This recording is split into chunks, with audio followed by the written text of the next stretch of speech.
He planned a world tour while her body was in his trunk. The tickets went on sale. Fans bought them. He promoted the shows, and she was still in there. His song was called Romantic Homicide. It had hundreds of millions of streams. Teenagers across the world had it on repeat. They made fan edits. They filled comment sections with love. They bought tickets to see him live, and she was still in there. If you are new here, this is the True Crime Institute. We do not look away. We do not move on, and we do not let the world forget the ones who deserved better.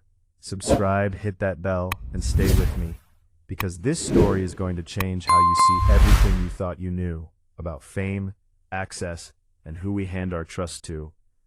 His name is David Anthony Burke. The world knew him as D4VD. He was 20 years old when he was charged with the murder of a 14-year-old girl named Celeste Rivas Hernandez.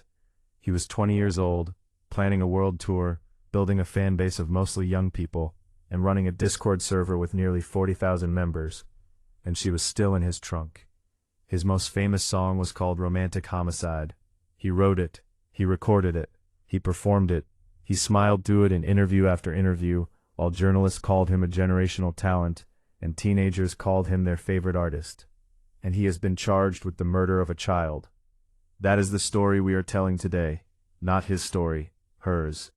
Celeste Rivas Hernandez grew up in Lake Elsinore. If you do not know Lake Elsinore, picture the kind of American city that does not make the news very often. Tight-knit, family-oriented, about 70 miles southeast of Hollywood, which might as well be a different universe. Celeste was the kind of kid who filled a room without trying.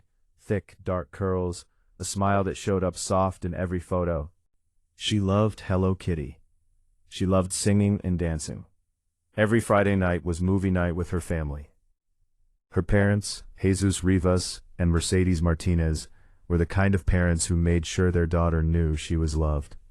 She always told them she loved them back. She was 13 years old when she first came into David Burke's world. He was 18. According to prosecutors, the sexual abuse began in September 2023. Celeste had just turned 13. Burke was 18 and already building a name for himself in music. The complaint filed by the Los Angeles District Attorney states that he resided with and had recurring access to her. This was not a brief encounter. This was not a misunderstanding. Prosecutors allege this was a continuous, deliberate, and sustained abuse of a child that lasted across months and then years. Think about what was happening publicly at the same time. While prosecutors allege Burke was abusing Celeste, his career was climbing. Streams were going up. Celeste had been reported missing before. She had a history that led authorities to categorize her as a runaway. And that categorization, that assumption, that shortcut, is one of the most painful threads in this entire case. Because when a young girl has been labeled a runaway, her disappearance gets a different kind of response than it deserves. The urgency shifts, and the window of danger gets longer. That is not Celeste's failure, that is a system failure. And it matters. April 2025. Celeste was now 14. David Burke was 20. His world tour was being planned. Ticket sales were being scheduled. The music industry was paying attention to him as a rising star. And on April 23, 2025, prosecutors say Celeste arrived at David Burke's home in the Hollywood Hills. She was never seen alive again. According to the charges filed by District Attorney Nathan Hochman, what happened inside that home on April 23 was not an accident. Prosecutors allege Burke invited Celeste there and killed her intentionally by means of lying in wait. The motive, they allege, is one of the coldest details in this entire case. Celeste had told him she was going to expose what he had been doing to her. She was going to tell people. She was going to speak. And according to prosecutors, David Burke decided that it could not happen. He decided that his career, his image, his future was worth more than her life. So he took it. The medical examiner's report, released after his arrest, concluded that Celeste died by homicide. The cause of death was 2 penetrating wounds to the torso, with smooth edges consistent with sharp force injuries. Her liver was damaged. There was a traumatic injury throughout. She was stabbed. A 14-year-old girl who loved Hello Kitty and Friday night movies was stabbed to death in a house in the Hollywood Hills, while the man who killed her was preparing to go on tour. After she was dead, prosecutors allege Burke did not call for help, did not surrender himself, did not reach out to her family or authorities. Instead, according to the charges, he dismembered her body. He placed her remains into two separate bags, her head and torso in one bag, her arms and legs in another, and he placed those bags into the front trunk of his Tesla. And then the tickets went on sale. This is the part of this case that the internet has struggled to fully absorb, because it requires holding two realities at the same time. A young man posting content, engaging with fans, moving through the music industry, planning shows, and in the trunk of his car, in two separate bags, were the remains of the child he allegedly killed. Celeste's family reported her missing. The investigation, as it so often goes with young girls who have been labeled runaways, did not produce immediate results. The system moved at its own pace. Weeks passed, then months. Celeste's family knew something was different this time. They always know, but knowing and being able to make a system respond are two different things. Burke's Tesla was eventually towed. The car sat impounded at a Hollywood tow yard. Nobody was looking in the trunk. There was no reason to look in the trunk of an impounded car sitting in a lot in Hollywood. Until September 8, 2025. That is the day a 14-year-old girl was found, badly decomposed, dismembered in two bags, in the trunk, more than 4 months after she had last been seen alive. The moment the remains were identified, the Los Angeles Police Department placed a security hold on the medical examiner's report. The cause and manner of death were sealed, pending the active investigation. What the LAPD now knew was that this was a homicide, and they knew whose car it was. What followed was one of the most careful and deliberate investigations in recent Los Angeles history. The LAPD did not make a public announcement. They did not tip their hand. They built the case methodically and quietly, the way you build a case when you want it to hold in court. A grand jury process was initiated in secret, and then another, and then a third. November 2025, December 2025, February 2026. 3 separate rounds of a grand jury hearing evidence in this case, each one moving the investigation closer to charges. While all of this was happening behind closed doors, David Burke was still publicly David Burke, still D4VD, still making music, still being called a rising star, still engaging with a fan base that had no idea what was sitting inside the investigation being built around him. In late November 2025, the Los Angeles Times broke the news that Burke was a suspect. Court documents filed publicly in February 2026 confirmed he was the official target of a murder investigation. And in those documents, something extraordinary was revealed. Burke's own parents and younger brother, based in Texas, had been subpoenaed to testify before the grand jury. They filed petitions attempting to avoid testifying. Those petitions contained the subpoenas themselves, which stated in plain legal language that prosecutors believe David Burke may be involved in foul play tied to Celeste's death. His family responded publicly by saying they supported him 100%. The months continued, the grand jury continued, the evidence continued to be gathered, and then on April 16, 2026, exactly 13 months after Celeste was last seen alive, David Anthony Burke was arrested in Los Angeles on suspicion of murder. No bail, solitary confinement. 4 days later, on April 20, 2026, District Attorney Nathan Hochman stood before cameras and announced the formal charges. First-degree murder, continuous sexual abuse of a child under 14, unlawful mutilation of a body. 3 charges, 3 separate categories of horror. Each one carries sentences that combined could result in life in prison without the possibility of parole or death. The death penalty remains under consideration. Prosecutors have not yet decided. Burke appeared at his arraignment in orange jail clothes. Handcuffs were removed when he sat. He spoke twice during the hearing, both times only to say "yes, ma'am" in response to procedural questions from the judge. His defense team, a group of experienced Los Angeles criminal defense attorneys including Blair Burke and Marilyn Bednarski, released a statement immediately. Their position was direct. The actual evidence in this case will show that David Burke did not murder Celeste Rivas Hernandez, and he was not the cause of her death. We will vigorously defend David's innocence. Burke pleaded not guilty to all counts. His defense also made a move that surprised legal observers. Rather than asking for more time to prepare, they invoked Burke's right in California to have the preliminary evidence hearing within 10 court days of arraignment. Defense attorney Blair Burke told the court that with all the secret evidence gathered in this case, they simply wanted it seen. Whether that reflects confidence in their client's innocence or a calculated strategy to understand exactly what the prosecution has, only they know. But what the prosecution disclosed at the first substantive court hearing changed the entire shape of public understanding of this case. 40 terabytes. Not gigabytes, terabytes, 40 of them, collected from David Burke's devices over the course of the month-long investigation. To put that number into context, 40 terabytes is roughly equivalent to 800 million pages of text. It is an almost incomprehensible volume of digital material from one person's devices. And the prosecutor's characterization of what was inside that evidence was unambiguous. A significant amount of child sexual abuse material was found on his iPhone. The prosecutor addressed the court on the sheer volume of what had been gathered.